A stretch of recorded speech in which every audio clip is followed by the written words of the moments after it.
The Galactic Council chamber stretched before them like a vast cathedral of bone and metal. Representatives from 47 species sat in their designated sections, each area carefully designed to accommodate different atmospheric needs, gravity requirements, and social hierarchies. The air hummed with translation devices working overtime to convert the dozens of languages, pheromone patterns, and electromagnetic pulses into something resembling universal communication.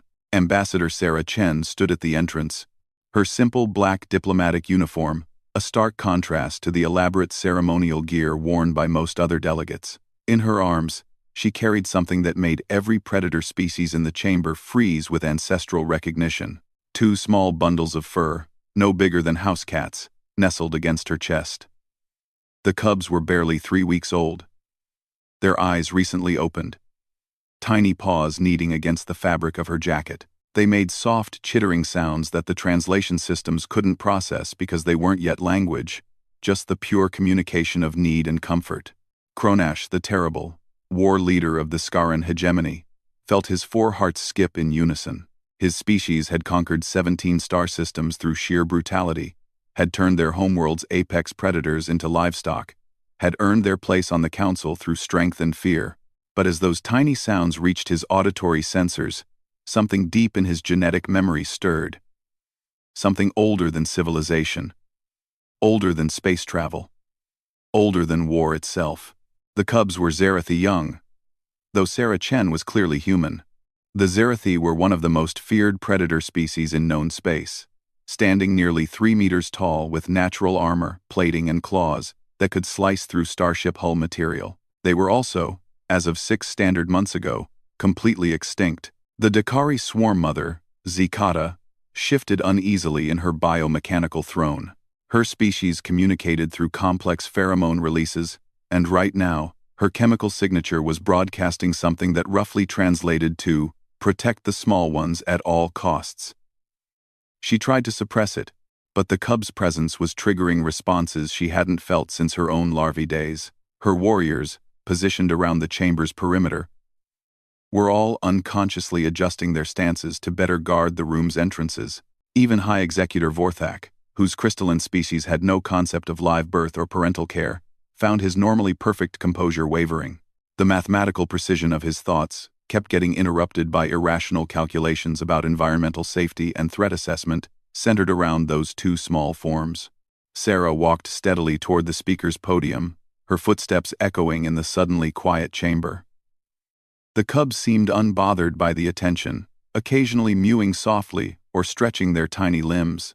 One of them, slightly larger than the other, opened its eyes and looked directly at Kronash. The war leader, who had stared down the cannon ports of enemy dreadnoughts without flinching, felt his secondary arms tremble. "Honored representatives," Sarah began, her voice carrying clearly through the chamber's acoustics. "I come before you today, not as an ambassador of Earth, but as the guardian of the last 2 members of the Zerathi species." The revelation sent ripples of shock through the assembled delegates. The Zerathi homeworld of Kethvara had been sterilized by a stellar plague 6 months ago, a naturally occurring phenomenon that had turned their sun into a variable star, making their planet uninhabitable within days. The evacuation had been a disaster, with most refugee ships lost to solar radiation before they could reach safe distances. "These cubs," Sarah continued, gently adjusting her hold as the smaller one began to stir, "are named Kiva and Thane, the last children of war chieftain Gurak and his mate Silara. They were born in the emergency bunkers beneath Kethvara's capital as their world died around them. Gurak and Silara."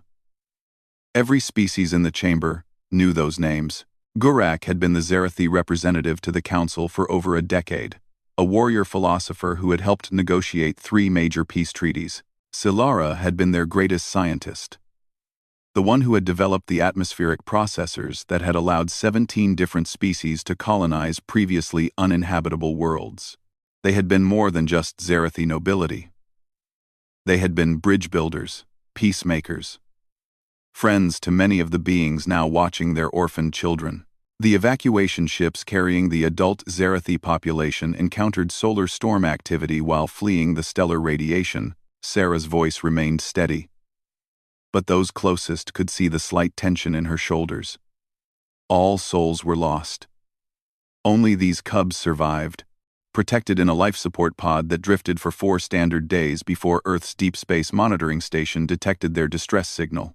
The chamber was silent except for the soft sounds of the cubs and the barely audible hum of life support systems. Even the ever-present chatter of translation devices seemed muted. Cronash found himself leaning forward. His species had evolved from pack hunters, and despite millennia of civilization, the sight of orphaned young triggered instincts deeper than consciousness. His claws, normally kept extended as a display of strength, had unconsciously retracted. He wasn't the only one. Around the chamber, natural weapons were being sheathed. Aggressive postures were relaxing, and predatory gazes were softening. The question before us today, Sarah continued, is not merely about the fate of 2 individuals, but about what we choose to preserve of a civilization that gave so much to our galactic community. The Zarathi had no time to upload their cultural databases or preserve their genetic banks.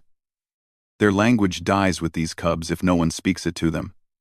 Their customs, their stories, their understanding of honor and duty, all of it rests in whatever we can teach them about their heritage. Sarah looked around the chamber, making eye contact with as many representatives as possible. The cubs seemed to sense the gravity of the moment, settling more quietly against her chest. Earth has been caring for Kiva and Thane for the past 6 months. We have studied every piece of Zarathi culture we could access from public databases. We have consulted with those who knew their parents, who understood their society. But we are not Zarathi. We cannot give them what they need to truly understand who they are meant to be. A low rumble came from the Zarathi section of the chamber, a space that had been kept empty out of respect, but where the species' territorial markers still glowed softly. The cubs' ears twitched at the sound, and for a moment, they seemed to grow more alert. "I have come to ask the council to help us raise them," Sarah said simply. "Not as curiosities, not as the last examples of a dead species, but as individuals who deserve to know their heritage, to understand their strength, to learn the honor codes their parents would have taught them." The request hung in the air like a challenge. Raising alien young was not something the Galactic Council typically involved itself in. Most species jealously guarded their child-rearing practices, considering them too sacred or too private for outsiders to understand. But these weren't normal circumstances. High Executor Vorthok was the first to speak, his crystal form chiming with the harmonic frequencies his people used for formal communication. "The practical considerations are significant, Ambassador Chen. Zarathi young require specific nutritional elements, environmental conditions, social structures. Even with the best intentions, improper care could cause irreparable psychological or physical damage." "You're right," Sarah acknowledged. "That's why I'm not asking any single species to take responsibility. I'm asking the Council as a whole to contribute what they can." The Scarans understood Zarathi honor culture better than most, having served alongside them in the frontier wars. The Dakari swarm have extensive knowledge of predator psychology and pack dynamics. The Hithians were their closest trading partners and know their economic and social structures. She paused, letting that sink in. Every species here had some connection to the Zarathi. Every one of you has something to offer these cubs that no single caregiver could provide. Kata's pheromone signature shifted to something approximating thoughtful consideration. Through her translator, her voice emerged as a carefully modulated synthetic tone. "The swarm has raised many species of young, including those taken from defeated enemies, but Zarathi cubs are not trophies to be claimed. They are individuals with their own destinies." "Exactly," Sarah agreed, "which is why any decision must be made with their best interests as the primary consideration. They need to grow up knowing they are valued for who they are, not just as the last of their kind." The smaller cub, Kiva, chose that moment to look directly at Kata, blinking slowly in what was unmistakably a Zarathi greeting gesture. The swarm mother's chemical signature immediately shifted to something that made several nearby delegates step back in surprise. It was pure maternal protectiveness, so intense that it triggered sympathetic responses in half the chamber. Cronash stood slowly, his massive form dominating his section of the chamber. When he spoke, His voice carried the authority of someone who had commanded armies. But there was an unusual gentleness to his tone. The Scaran hegemony has sworn blood oaths with the Zerathi warriors. If War Chieftain Gurek's cubs need teachers in the ways of honor and strength, we will provide them. The commitment from the Scaran war leader sent shockwaves through the diplomatic community. The Scarans rarely offered aid without expecting something in return, and they never made commitments lightly. But Kronash had just pledged his people's support for 2 orphaned cubs, asking for nothing. Other representatives began to shift, the mood in the chamber changing from curiosity to something approaching consensus. The Hythian trade delegate rose on his 6 legs, his translator rendering his rapid clicking speech. The Hythian Commercial Union remembers our agreements with the Zerathi Consortium. Their cubs will always have place in our educational exchanges and cultural programs. More voices joined in. The Nalani offered to share their extensive Zerathi historical archives.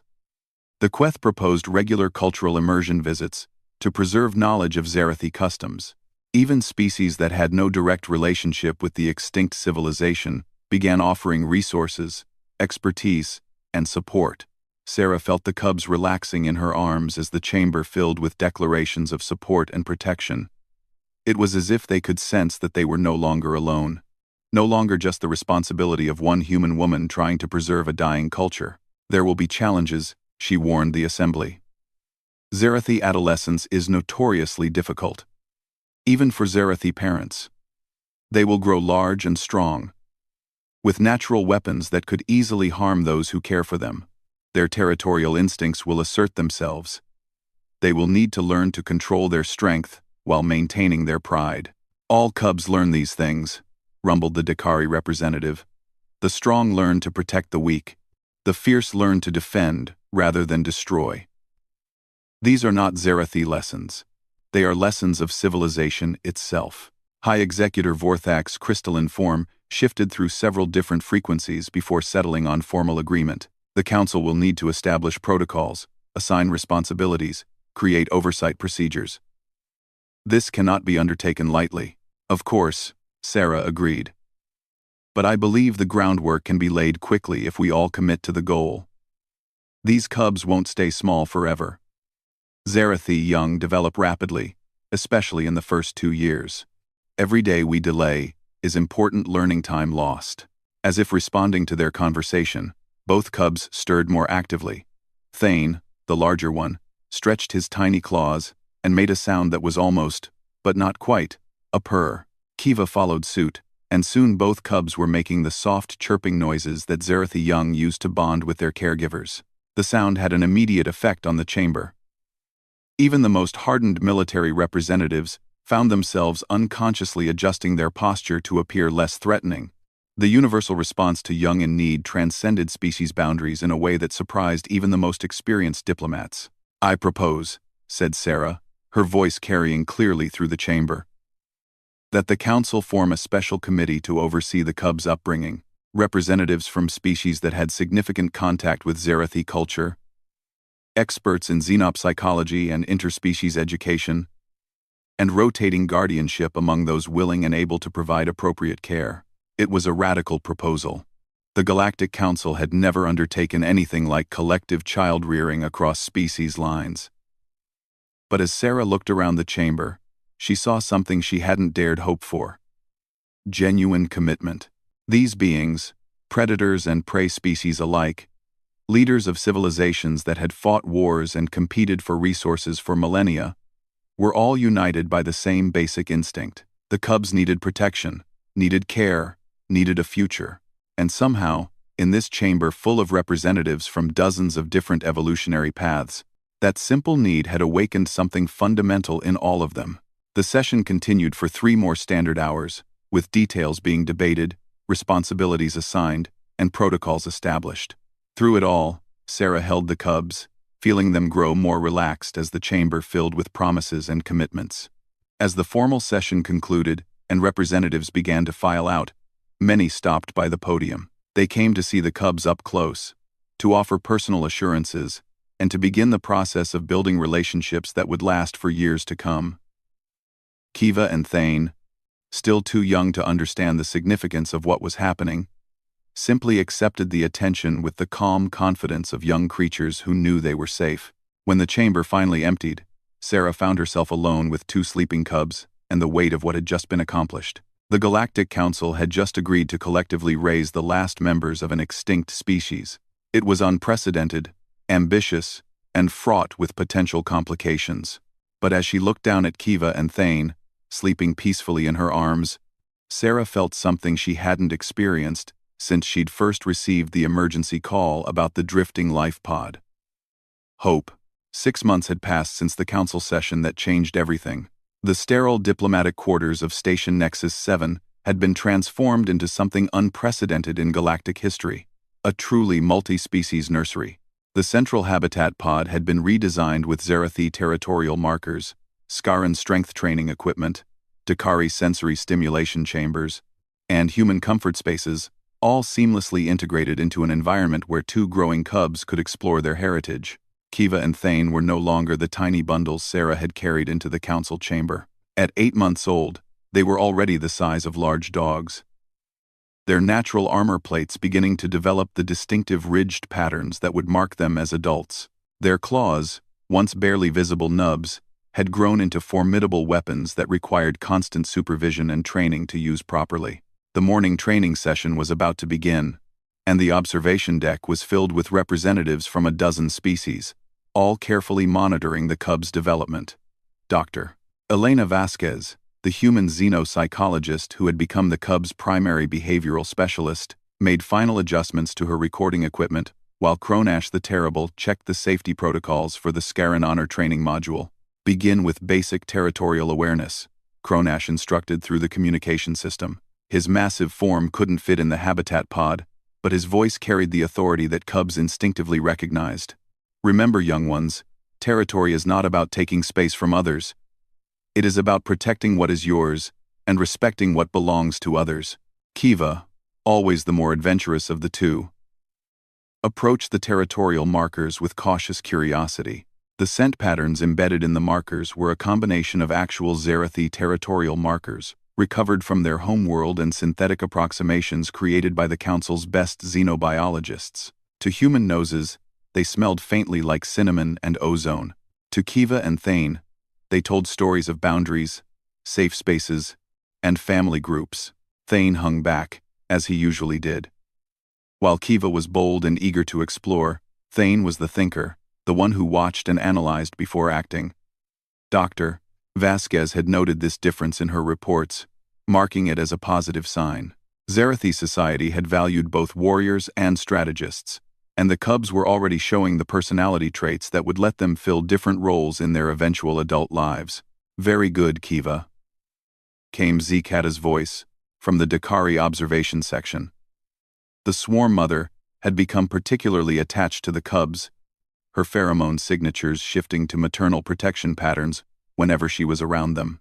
Now remember the greeting protocol when approaching another's territory.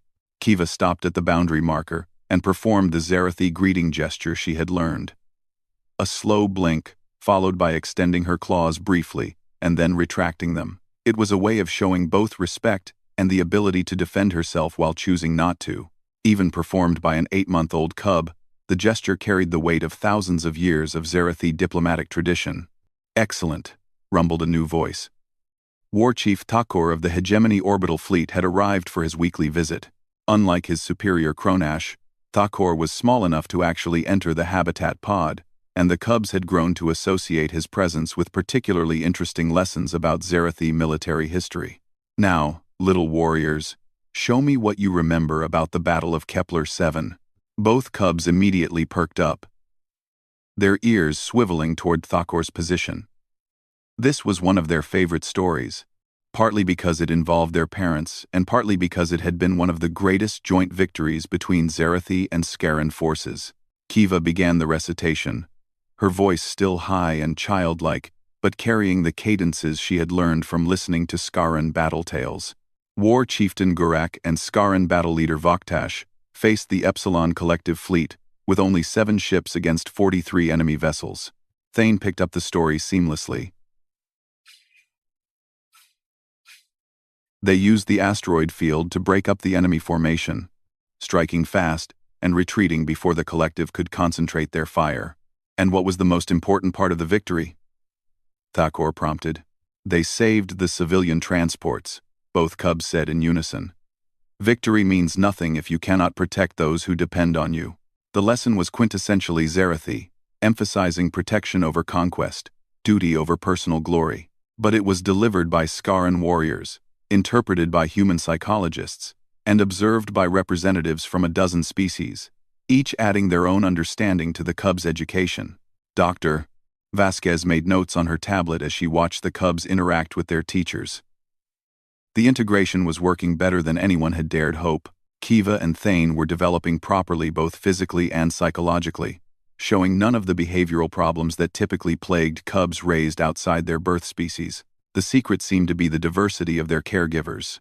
Rather than trying to force them into a single cultural mold, the multi-species approach was letting them develop as individuals, while still maintaining connection to their Zarathi heritage. Time for nutrition break, announced Dr. Sarah Chen, who had maintained her role as primary guardian despite her ambassadorial duties. She had learned to speak passable Zarathi over the past months, and the cubs responded to her voice with the same enthusiasm they showed their other caregivers. The feeding process had become a carefully choreographed routine involving nutritionists from 4 different species. Zarathi cubs required a complex diet of proteins, minerals, and enzymes that had to be precisely balanced for proper development. The Hithian biochemists had worked tirelessly to create synthetic versions of nutrients that were no longer available from Zarathi homeworld sources. As the cubs ate, Ambassador Chen discussed their progress with the assembled observers. Their language development is proceeding well, she reported. They're fluent in basic Zarathi, developing good standard galactic vocabulary, and picking up phrases in Skaran and Dakari. Dr. Vasquez believes their multilingual exposure will actually make them more effective communicators as adults. High Executor Vorthak, attending virtually through a holographic projection, chimed his agreement frequencies. The linguistic diversity mirrors their cultural education. They are not becoming imitations of ancient Zarathi, but rather new interpretations of what it means to be Zarathi in a galactic community. This had become one of the central challenges of the cubs' upbringing. The last detailed records of Zarathi culture were over 50 years old, from before they had become fully integrated into galactic society. Should Kiva and Thane be raised according to ancient traditions that might no longer be relevant, or should they be prepared for the modern galaxy their parents had been helping to build? The Council Committee had ultimately decided on a compromise. Teach them the foundational values and customs of their species, but interpret those traditions through the lens of modern interspecies cooperation. The cubs would know who they were and where they came from, but they would also be prepared to build bridges between species just as their parents had. Their physical development is ahead of schedule, Dr. Vasquez added, reviewing her latest measurements. Kiva has gained 12 kilograms since last month, and Thane is showing excellent coordination development. We'll need to upgrade their exercise equipment again soon. The rapid growth was both exciting and concerning. Zarathi cubs developed quickly in their first year, but they also became increasingly powerful. Already, Kiva and Thane could accidentally damage equipment that would be perfectly safe for most other species. Their claws could scratch starship hull material, their bite pressure could crack composite armor, and their playful wrestling matches required safety protocols more suited to military training exercises. The behavioral conditioning is critical now, warned Thakur. Young Zarathi must learn control before they learn their full strength, or they become dangerous to themselves and others. It was a sobering reminder that for all their cuteness and charm, Kiva and Thane were apex predators. In the wild, they would have learned restraint from their pack, understanding their place in a social hierarchy that kept everyone safe. In their current situation, that hierarchy had to be carefully constructed across species lines. Zikata's pheromone signature shifted to something that registered as mild concern on the translation systems. The swarm has observed similar challenges with other powerful younglings. Perhaps it is time to introduce more structured social dynamics? Dr. Chen nodded thoughtfully. We've been discussing that possibility. The cubs interact well with their various caregivers, but they haven't had much contact with other young beings. It might be beneficial to arrange some supervised socialization with cubs from other species. The suggestion was immediately controversial. Several observers voiced concerns about safety, about cultural contamination, about the possibility of the Zerathi cubs accidentally harming smaller younglings, but there were also voices of support, arguing that isolation might be more harmful than careful interaction. The Nalani Educational Collective has young students who would benefit from interspecies exposure, offered Representative Yin through her translator. Our children are naturally cautious and might provide good social partners for controlled interaction. The Queth colony ships have family groups with younglings of appropriate age, added another delegate. Our young are naturally durable and learn early to coexist with larger species. As the debate continued, Kiva and Thane finished their meal and began exploring their habitat. They moved with the fluid grace of natural hunters, but their play was gentle and curious rather than aggressive. They had learned to modulate their strength, to be careful with their claws, to use their impressive capabilities for exploration rather than domination. Watching them play, Dr. Vasquez felt a surge of professional satisfaction. The cubs were developing exactly as the committee had hoped: strong, confident, and aware of their heritage, but also capable of existing peacefully in a multi-species environment. They were becoming something new, something that their extinct species had never quite achieved: truly galactic citizens. "I have a proposal," said Cronash, his voice carrying the weight of formal pronouncement. "The Scaran youth training programs include interaction with allied species younglings. We could modify our protocols to include Kiva and Thane, allowing them to meet others their age while maintaining appropriate safety measures." The suggestion came as a surprise. Scaran training programs were notoriously rigorous and exclusive. For Cronash to offer inclusion was not just an educational opportunity.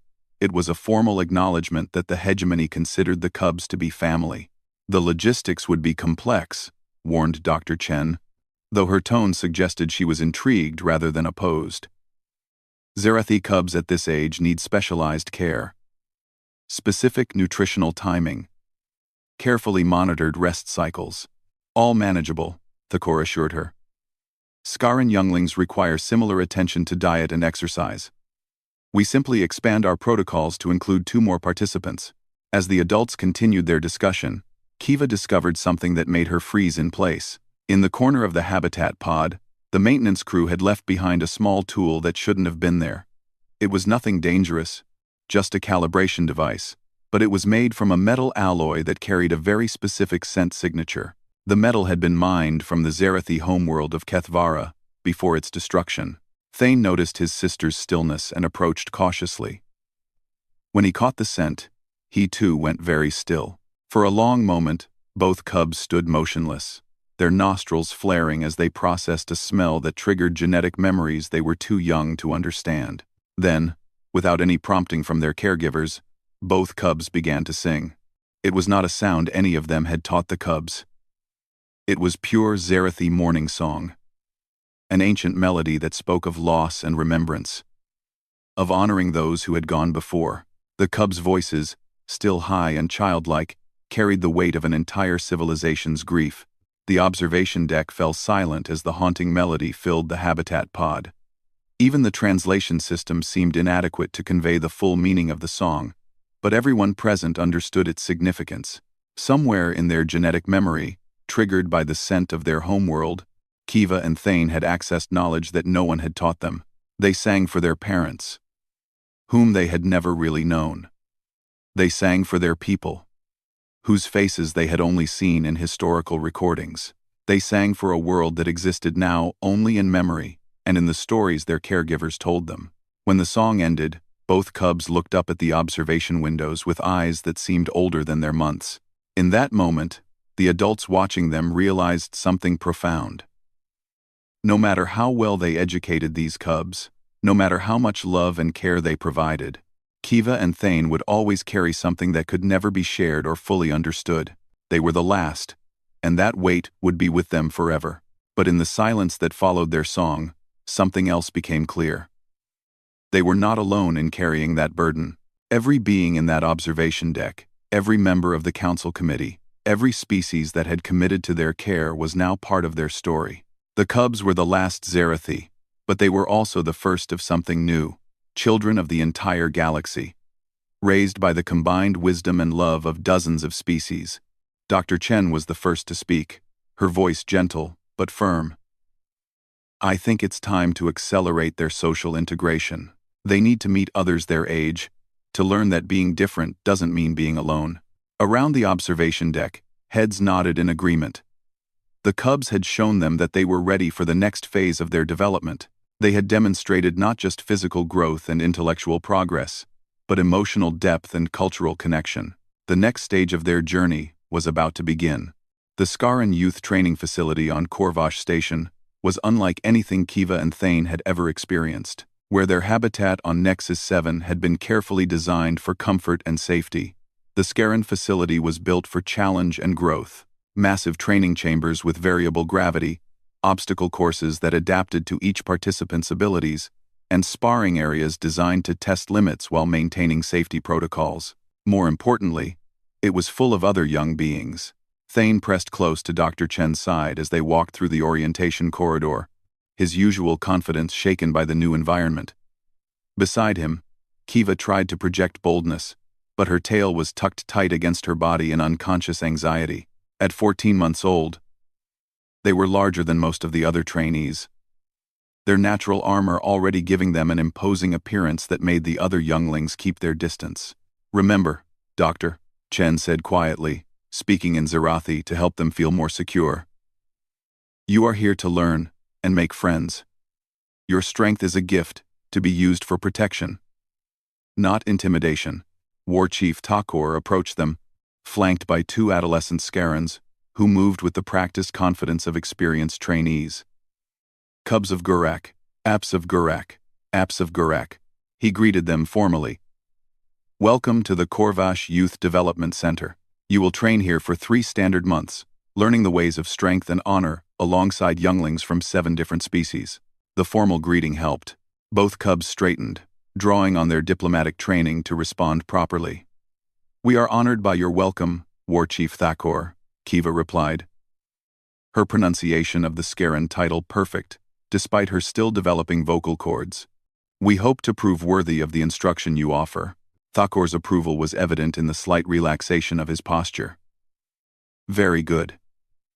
Now, let me introduce you to your training partners. This is Gorvek, son of battle leader Korvash, and Thika, daughter of Storm Captain Yelthan. They will help you understand our protocols and customs. The 2 young Scarans were perhaps the equivalent of 10 years old in human terms, though they were already nearly 2 meters tall and heavily muscled. They approached the Zerathi cubs with curiosity rather than fear, which was encouraging. You're really the last ones? Gorvek asked bluntly, in the direct manner typical of his species. The last Zerathi in the galaxy? Yes. Thane answered simply. He had learned not to be defensive about the question, though it still made his chest tight with emotions he didn't fully understand. That's terrible, Thika said matter-of-factly. But also important. You have to carry all the stories now. The simple acceptance in her voice seemed to ease something in both cubs. These weren't beings who would treat them as curiosities or handle them with excessive care. They were just younglings, acknowledging a difficult truth and moving forward. Want to see the training levels? Gorvek offered.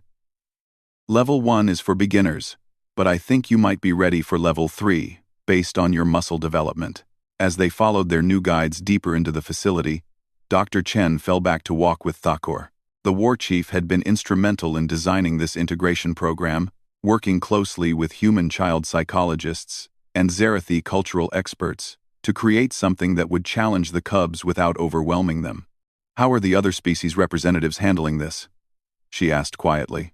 Better than expected, Thakor admitted. The Nalani younglings are fascinated by their size and strength. The Queth cubs see them as potential packmates. Even the Hythian adolescents, who are normally territorial about training spaces, have accepted them as legitimate participants. They entered the main training hall, where dozens of young beings from various species were engaged in exercises tailored to their individual capabilities. The space hummed with activity. But Dr. Chen noticed how conversations quieted as Kiva and Thane appeared. Not from fear, exactly, but from the natural curiosity young beings showed when encountering something new. Cubs of Gurak, called a new voice, and a cluster of Nalani younglings approached with the quick, bird-like movements typical of their species. We have heard much about you. Is it true you can slice through hull plating with your claws? Kiva looked uncomfortable at the question, but Thane stepped forward with the diplomatic skills they had both been learning. We can, but we choose not to. Claws are for protection and precision work, not for showing off. Wise answer, came an approving rumble from a massive Queth adolescent who had been observing from nearby. In the pack, strength without purpose is just noise. The ice broken, introductions began flowing more naturally. The cubs found themselves surrounded by younglings eager to share their own capabilities and learn about Zerathi abilities. The questions were direct but not hostile, coming from the honest curiosity of beings who were still learning about the galaxy's diversity. Do you really have 3 sets of eyelids? Asked a Hythian youngster, her 6 eyes blinking in sequence. Can you see in total darkness like the stories say? Wondered a young Skaran. Is it true your armor gets stronger if you exercise more? Inquired one of the Nalani. Kiva and Thane found themselves explaining Zerathi physiology in terms they had learned from their human caregivers. Yes, they had protective eyelids for different atmospheric conditions. Yes, their night vision was excellent but not perfect.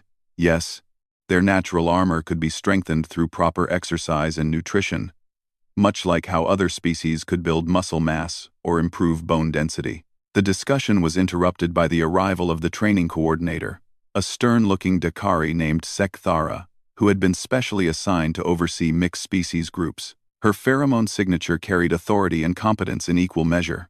Younglings, she announced, her translated voice carrying clearly through the chamber.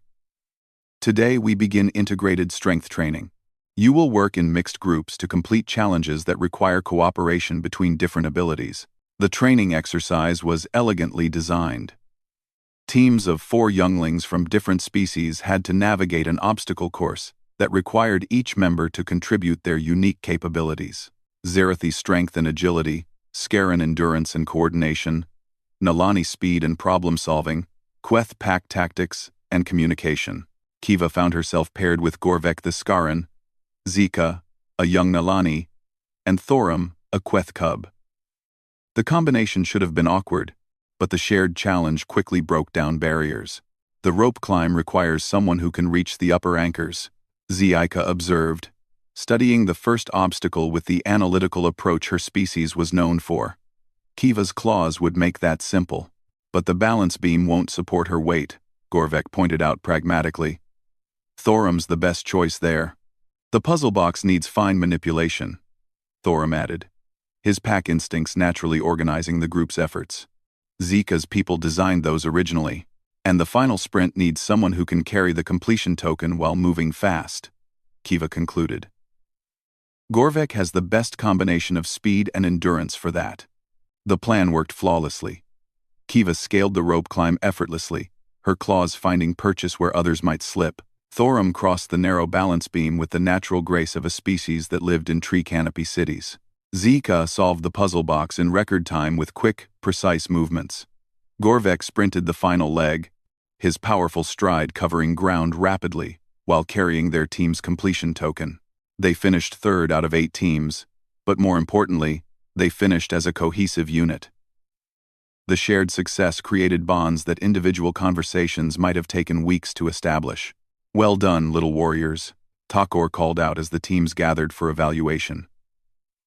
You have shown that strength comes not from individual capability, but from understanding how to combine different gifts toward common goals. During the rest period that followed, the cubs found themselves naturally integrating into the larger group. Thane, typically reserved, discovered that several other younglings shared his preference for observing before acting. He found himself in deep conversation with a young Hythian about strategic thinking and tactical analysis. Kiva's boldness made her popular with the more adventurous trainees. She was soon involved in discussions about the most challenging training levels and which obstacles were worth attempting versus which were just dangerous. Dr. Chen watched from the observation area, making notes on their social development. The integration was proceeding better than she had dared hope. More than just learning to coexist with other species, Kiva and Thane were learning to see themselves as individuals, rather than just representatives of an extinct civilization. "They're adapting remarkably well," observed Dr. Yenth, a Nalani child psychologist who had been consulted on the integration protocols. "The key seems to be treating them as equals, rather than special cases." That was Thakur's insight, Dr. Chen acknowledged. He argued that what they needed most was normalcy, not special accommodation. The afternoon training session introduced combat basics, which required even more careful supervision. Zarathi combat instincts were formidable even in cubs, and the safety protocols had to account for their natural weapons and strength advantage. "Remember," instructed Combat Master Velek, a scarred veteran who had fought alongside Zarathi warriors. "Combat training is not about defeating opponents. It is about protecting yourself and others while avoiding unnecessary harm." The cubs were paired with specially selected partners for sparring exercises. Gorvek and Thika were both experienced enough to challenge them without being overwhelmed, and the Skaran emphasis on honor-based combat aligned well with Zarathi values. The first few exchanges were awkward as both cubs overcorrected for their strength advantage, pulling strikes and hesitating at moments when they should have pressed forward.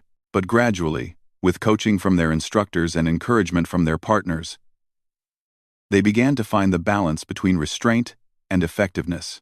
"Better," Vilak called out. "Kiva, trust your partner to handle your strength. Thane, stop thinking so much about what might go wrong and focus on what you're trying to accomplish." By the end of the session, both cubs were moving with more confidence. They weren't yet at the level of their Skaran partners, but they were beginning to understand how their capabilities could be used constructively rather than just contained. The real breakthrough came during the evening social period.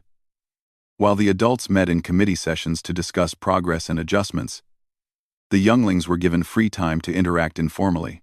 It was during these unstructured hours that real friendships typically formed. Kiva found herself challenged to an arm wrestling contest by Gorvek, who was eager to test himself against her natural strength. What started as a simple competition quickly drew a crowd of spectators, with younglings from all species gathering to watch. The match was closer than expected. Gorvek's training and technique nearly compensated for Kiva's natural advantages, and both participants had to strain to gain an advantage. When Kiva finally won, there was no shame in Gorvek's defeat, and no arrogance in her victory. They had simply tested themselves against each other and learned something in the process. "Again," Gorvek demanded immediately. "But this time, tell me about Zarathi's strength training methods while we wrestle." The request sparked interest from the other younglings.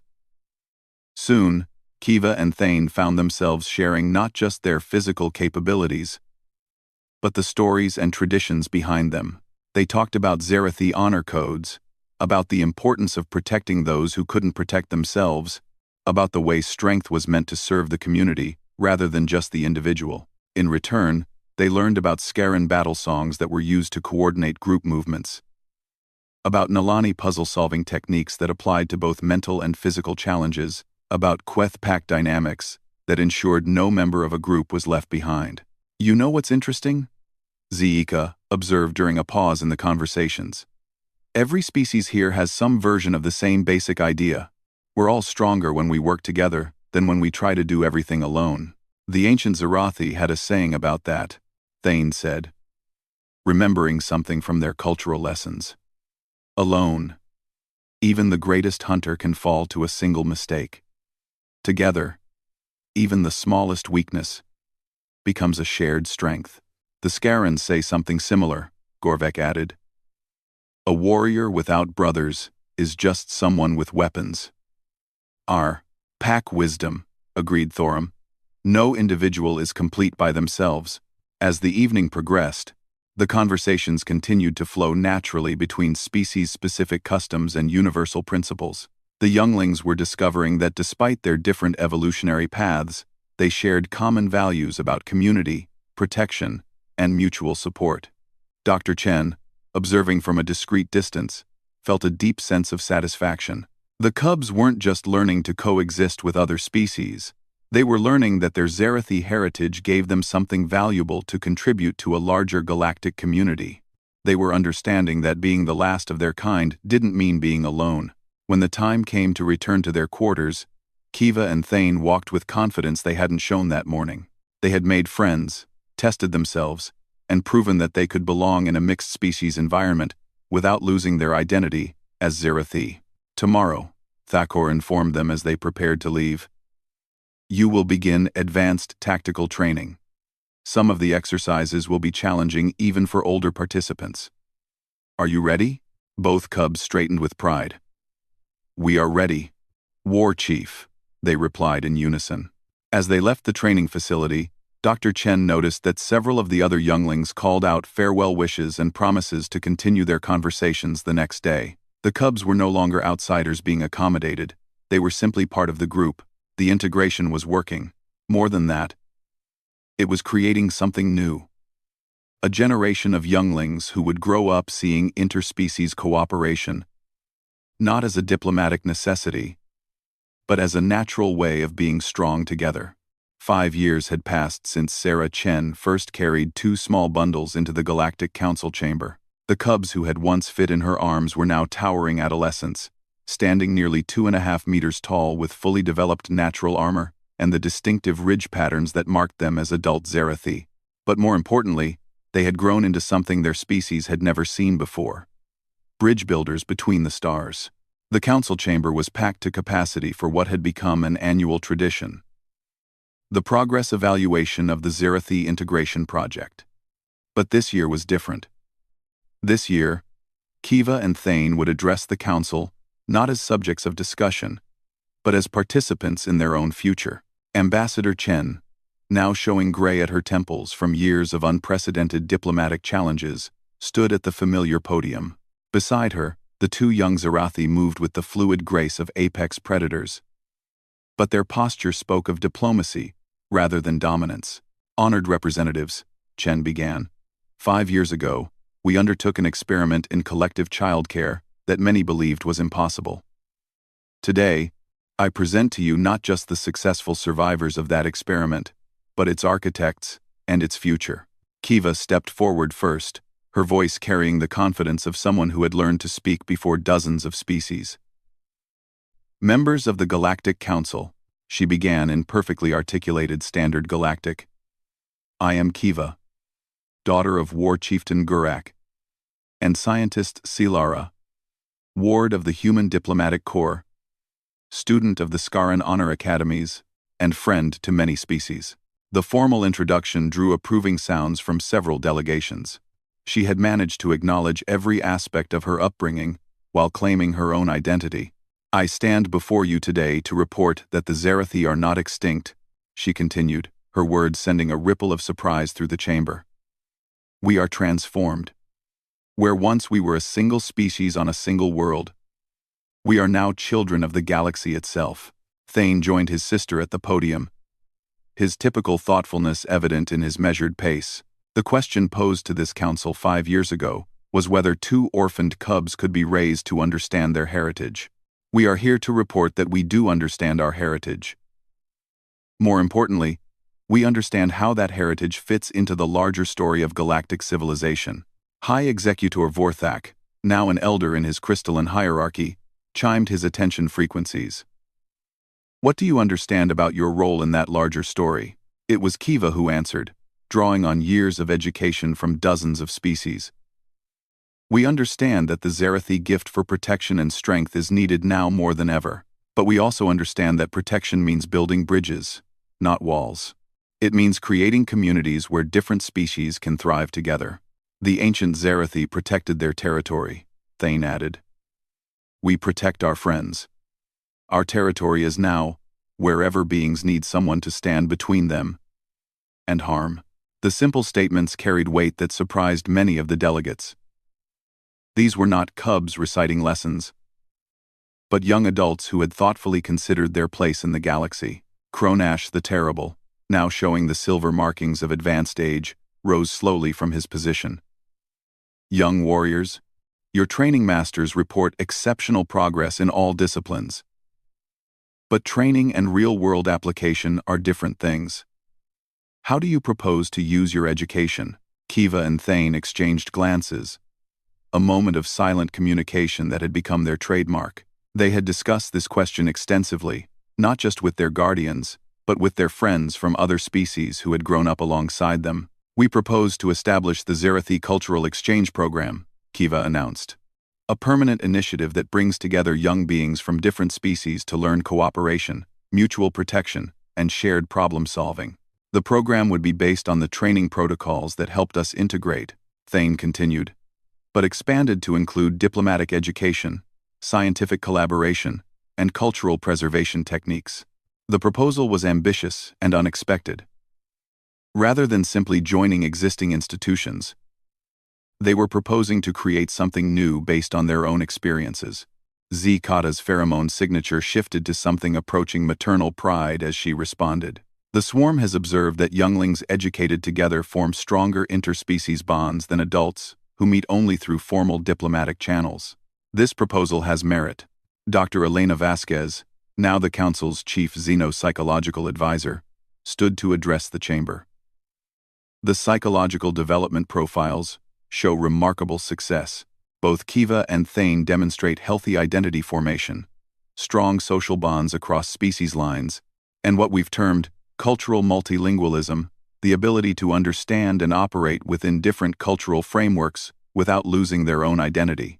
She gestured toward her data displays, showing years of careful monitoring and evaluation. More significantly, their presence in mixed species groups has consistently improved cooperation and reduced conflict among participants.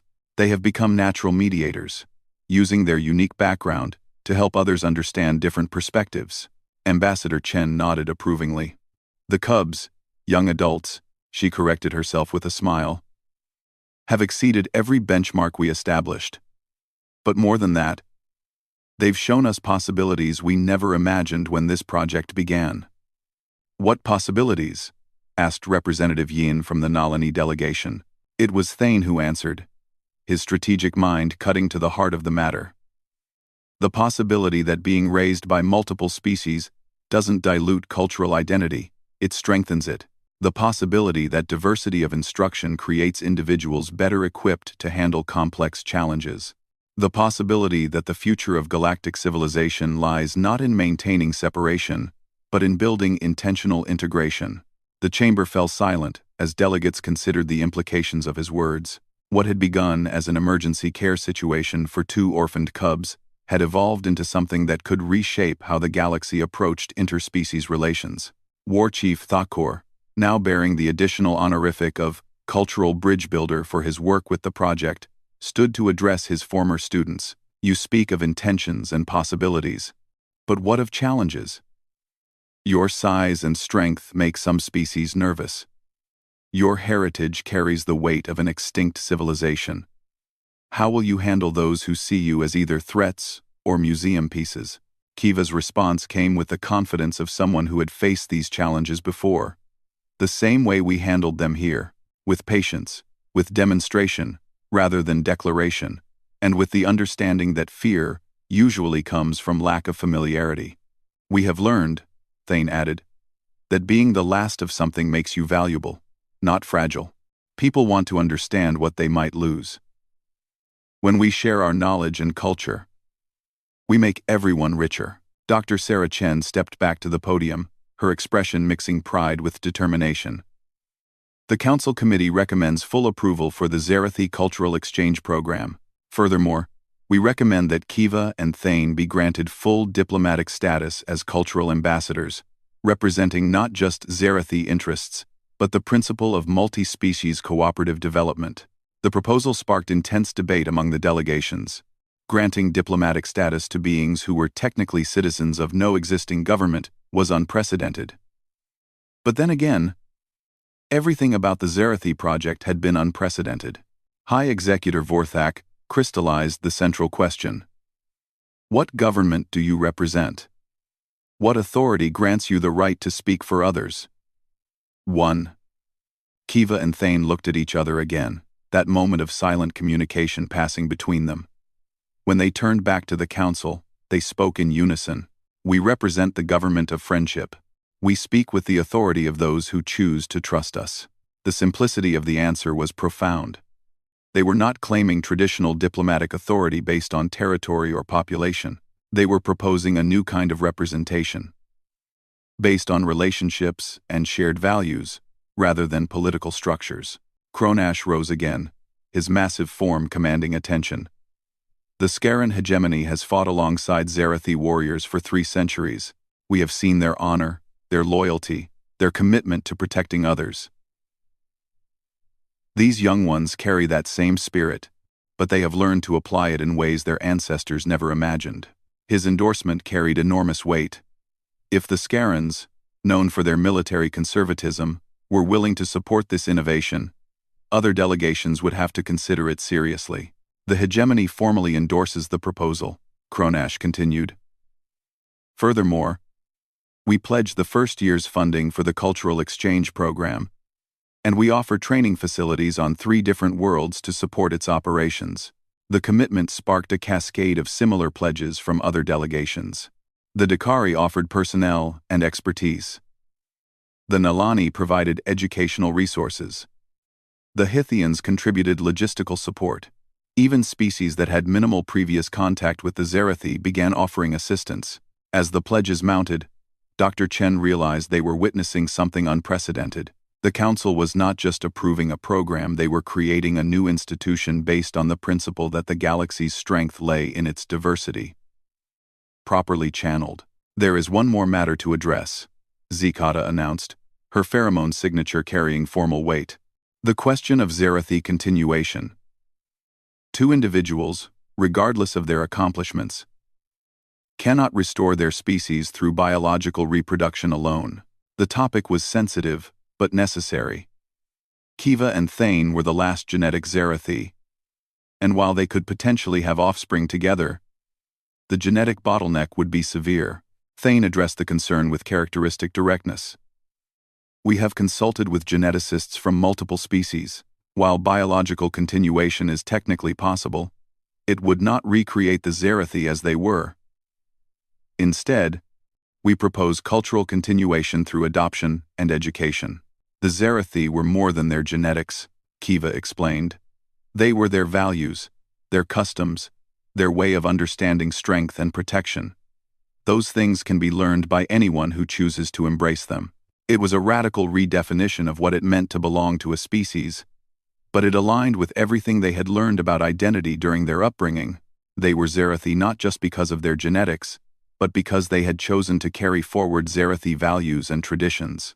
We propose, Thane continued, that the cultural exchange program include a pathway for individuals from any species to study and eventually claim Zarathi cultural heritage, not as biology, but as philosophy and practice. The proposal was bold enough to spark another round of debate, but this time the discussion centered on implementation rather than opposition. The idea of voluntary cultural adoption across species lines was complex but intriguing. High Executor Vorthak posed the practical question. How do you determine who is worthy of claiming Zarathi heritage? What standards would you apply? Kiva smiled, the expression made fierce by her natural features but somehow gentle at the same time. The same standards our parents would have applied to us if they had lived to teach us. Commitment to protecting others, understanding that strength serves the community, willingness to build bridges rather than walls, and demonstration over time that those values guide their actions, Thane added. Cultural heritage is not something you claim once, but something you prove every day through how you live. As the formal session drew toward a close, Dr. Chen felt a deep sense of completion. The project that had begun with 2 frightened cubs had grown into something that could change how the galaxy thought about identity, community, and belonging. Before we conclude, she announced, Kiva and Thane have one final presentation for the council. The 2 young Zarathi moved to the center of the chamber, positioning themselves where everyone could see clearly. Without any technological assistance or ceremonial props, they began to sing. It was not the mournful song they had sung as cubs when they first encountered the scent of their homeworld. This was something new, something hopeful. The melody carried elements of Zarathi traditional music, But woven through it were harmonies borrowed from Scarran battle songs, Dakari worker chants, and Nalani celebration hymns. The song told the story of their journey, from orphaned cubs to cultural ambassadors. It spoke of loss transformed into purpose, of isolation overcome through friendship, of heritage preserved not by looking backward, but by building forward. When the song ended, the chamber remained silent for a long moment. Then, slowly, applause began. Not the formal acknowledgement typical of council sessions, but genuine appreciation from beings who recognized they had witnessed something historic. As delegates began to file out, many stopped to speak personally with Kiva and Thane, offering encouragement, asking questions, and beginning the relationships that would support their future work. Dr. Chen watched her former charges interact with the galaxy's leaders and felt a mixture of pride and anticipation. The cubs she had carried into this chamber 5 years ago had grown into exactly what the galaxy needed. Bridge builders who understood that diversity was strength, that protection meant inclusion, and that the future belonged to those who could work together across any divide. The Zarathi were not extinct. They were evolved, transformed into something their ancestors could never have imagined, but would certainly have been proud of. Guardians of galactic unity, protectors of the principle that no one needs to face the universe alone. As the chamber emptied, Kiva and Thane stood together at the podium where their journey had begun. No longer the last of their kind, but the first of something entirely new. The galaxy was vast and full of challenges, but they faced it with the confidence of beings who had learned that strength shared was strength multiplied, and that the best way to honor the past was to build a better future. Their real work was just beginning.